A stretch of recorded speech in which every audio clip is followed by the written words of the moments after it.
Welcome. अज की इस video के असी एम.एड सैमेस्टर फस्ट का जोड़ा पेपर तीसरा है एजुकेशनल स्टडीज़ वो जोड़ा सिलेबस है डिस्कस करांगे।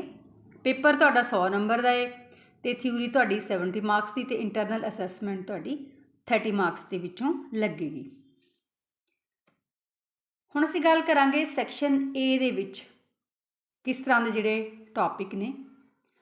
फस्ट इहदे विच है एजुकेशन, इहदे meaning, concepts, scope and aims of education. Second इहदे विच है paradigms of educational practice, behaviourism, constructivism ते क्रिटिकल पैडागॉजी। तीसरा टॉपिक इहदे विच जिहड़ा है reading and understanding educational texts, Maria Montessori, the secret of childhood, Theodore Schultz, investment in human capital. Next है प्लूटो फ्रेरी दी जिहड़ी पैडागॉजी ऑफ द ओप्रैस्ड। ये तुसीं यही तीन जिहड़े एजुकेशन के फील्ड दे विच कंट्रीब्यूशन वाले उन्हां बारे तुसीं ने करना है। नाउ सैक्शन बी, जिहड़े सैक्शन ए है दे विचों तुहानूं 4 लॉन्ग क्वेश्चन आउणगे ते तुसीं कोई 2 करने हैं। इसी तरीके नाल सैक्शन बी दे विच भी जिन्ना सैक्शन बी है उहदे विचों 4 लॉन्ग क्वेश्चन होने हैं। फस्ट इहदे है vision of education in independent India vis-a-vis the national ideals of democracy, secularism, equality and social justice, aims of education in India as recommended by Education Commission 1964 to 66 and National Policy on Education 1986। ये तुसी B.Ed ਦੇ ਵਿੱਚ ਵੀ topic ਕੀਤੇ ਹੋਏ ਨੇ, ਜਿਹੜੇ ਇਹ ਦੋਨੋਂ पॉलिसीज़ कह लो ਜਾਂ कमीशन ने।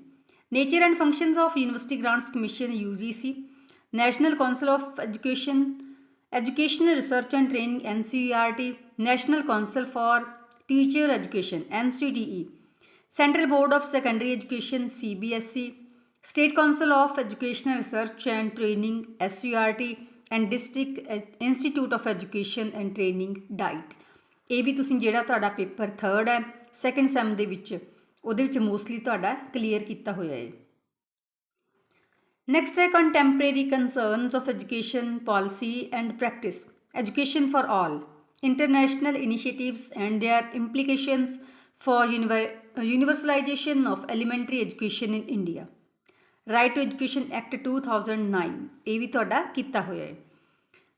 Expansion of secondary and higher education in India, issues of equity and equality, mostly ये भी थोड़ा कवर है।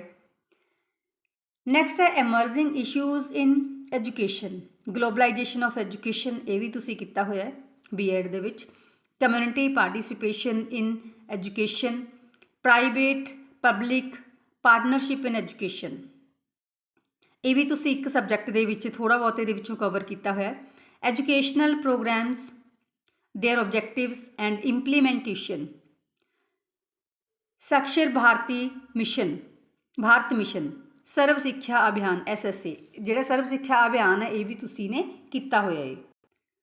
नैक्सट इहदे विच है राष्ट्रीय माध्यमिक शिक्षा अभियान रमसा, इहदे बारे भी तुसी पढ़िया। एंड राष्ट्रीय उच्चतर शिक्षा अभियान रूसा। हुण इहदे विच कुछ जे सैशनल वर्क है, any one of the activities, 3 activities दी होने दे कोई एक तुसी अपने कॉलेज के अकॉर्डिंग परफॉर्म करनी है। Critical review of recommended book script written by a scholar thinker government document to reflect on educational development of a nation और स्टेट। सेकेंड है identification of educational practices by an institution to address the betterment of living conditions of marginalized sections of society. Next is success story of learner institution program in overcoming barriers to inclusive education। ਇਹਦੇ ਵਿੱਚ ਤੁਸੀਂ ਕੋਈ ਇੱਕ ਜਿਹੜੀ activity ਉਹ ਕਰਨੀ ਹੈ ਤੇ ਇਹਦੇ ਵਿੱਚੋਂ ਵੀ ਤੁਹਾਨੂੰ 4 ਲੌਂਗ ਕੁਐਸਚਨ ਆਉਣੇ ਆ। ਜਿਹੜਾ ਅਸੀਂ B ਸੈਕਸ਼ਨ ਕੀਤਾ ਸੀ ਤੇ ਇਹਦੇ ਵਿੱਚ ਵੀ ਟੋਟਲ ਹੁਣ ਤੁਹਾਨੂੰ ਉਹ 12 ਨੰਬਰ ਦੇ ਹੋਣਗੇ ਤੁਹਾਡੇ ਲੌਂਗ ਕੁਐਸਚਨ ਤੇ ਜਿਹੜੇ ਸ਼ਾਰਟ ਨੋਟ ਨੇ ਉਹ ਤੁਹਾਨੂੰ ਆਉਣਗੇ 11 ਤੇ 2-2 ਨੰਬਰ ਦੇ ਸਾਰੇ ਹੀ ਸ਼ਾਰਟ ਨੋਟ ਹੋਣਗੇ। ਡੀਅਰ ਸਟੂਡੈਂਟਸ, ਮੈਂ ਉਮੀਦ ਕਰਦੀ ਹਾਂ ਕਿ ਤੁਹਾਨੂੰ ਜਿਹੜਾ ਨਾਲ ਨਾਲ ਪੇਪਰ ਪੈਟਰਨ ਉਹ ਵੀ ਸਮਝ ਆ ਗਿਆ ਹੋਵੇਗਾ। Thank you.